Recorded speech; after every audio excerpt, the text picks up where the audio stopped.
महाराष्ट्र सरकार की तरफ से खाद योजना है उसका ऐलान किया गया है।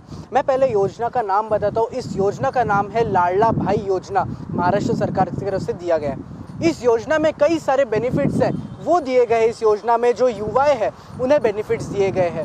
हालांकि इस मैं बेनिफिट्स आपको बताता हूँ क्या है इसमें। जो युवा है जो 12th पास है उन्हें इंटर्नशिप दी जाएगी सरकार की तरफ से, और सरकार की तरफ से उन्हें 6,000 रुपये दिए जाएंगे। और उसके बाद जो डिप्लोमा कोर्स कर रहे हैं, जो डिप्लोमा कोर्स जिनका चल रहा है, जो पढ़ाई कर रहे हैं, उनके साथ उन्हें इंटर्नशिप भी दी जाएगी, और इंटर्नशिप के साथ साथ उन्हें 8,000 रुपये भी दिए जाएंगे महाराष्ट्र सरकार की तरफ से। जिसके बाद जिनके ग्रेजुएशन हो गया, ग्रेजुएशन पूरा हो गया, जिनकी पढ़ाई पूरी हो चुकी है, उन्हें इंटर्नशिप दी जाएगी महाराष्ट्र सरकार की तरफ से, और उसके साथ साथ उन्हें 10,000 रुपये भी दिए जाएंगे। इस योजना में एक बहुत बड़ा एक बेनिफिट है। हालांकि ये जो योजना है पहले कभी आई नहीं थी।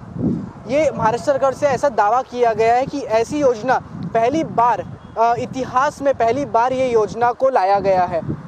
हालांकि जब विधानसभा का बीच में सत्र शुरू था, मानसून सत्र शुरू था, तब वहाँ पर एक बहुत बड़ा ऐलान किया गया था सरकार की तरफ से कि हमने लाड़की बहन योजना लाया गया है, जिसमें बहनों को हम लोग जो है पैसे दिए जाएंगे प्रति महीना।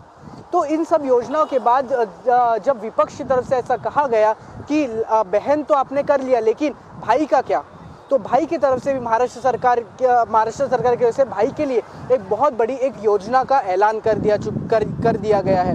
हालांकि थोड़े दिन में ही विधानसभा के इलेक्शन भी महाराष्ट्र में लगने वाले हैं, जिसके कारण ये एक बहुत बड़ा एक स्टेप है सरकार की तरफ से। जिस दिन से लोकसभा के चुनाव के नतीजे आए हैं और महायुति को 48 में से केवल 17 सीटें मिली हैं, उसी दिन से महायुति सरकार बेचैन है।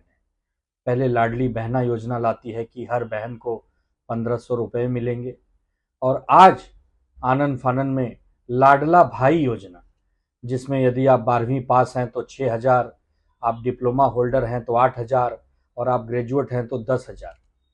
ये बेचैनी, ये विचलित होने का कारण हम समझ सकते हैं। महायुति वालों, आपको पता चल चुका है कि महाविकास आघाड़ी हर सर्वे में आगे है, हर रुझानों में आगे चल रही है, पूर्ण बहुमत की सरकार आने वाली है, इसलिए आप डैमेज कंट्रोल में लग गए हैं। आप सोच रहे हैं कि कौन से ऐसे लोक लुभावने वादों का पिटारा खोल दिया जाए कि लोग उत्साहित होकर हमें मतदान करें, महायुति को पसंद करने लगे, लेकिन ऐसा कुछ होने वाला नहीं। ये जो हमारे महाराष्ट्र का लाडला भाई है ना, ये आपको बहुत अच्छी तरह जानता है, ये देख रहा है।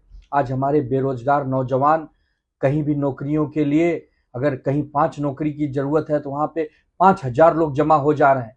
आपके कुकर्मों की वजह से, आपके जुमले के वादों की वजह से, कितनी भी योजना आप ला दो, कितने भी राजनीति कर लो, 3 महीने बाद आपकी विदाई तय है। गाजे बाजे के साथ आपकी विदाई होगी, और महाविकास आघाड़ी ये सारे वादे पूरे करेगी जो नौजवान चाहता है। आप तो केवल जुमलेबाजी करते हो।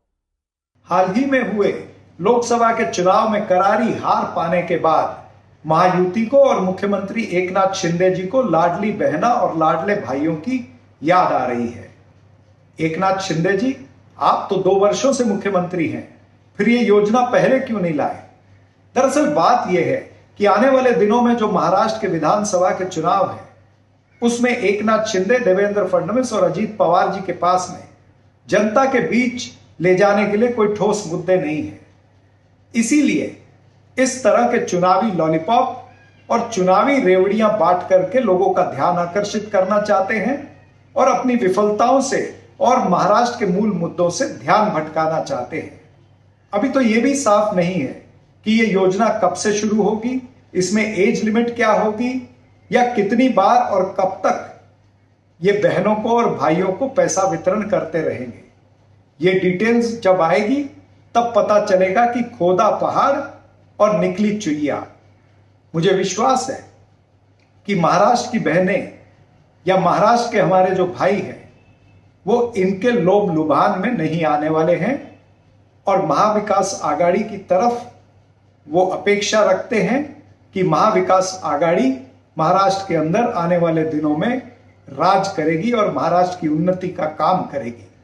महाराष्ट्र की जनता एकनाथ शिंदे और महायुति के इस लॉलीपॉप वितरण के झांसे में नहीं आएगी, और ये खोखे सरकार का ये तरकश का आखिरी तीर ये विफल होगा।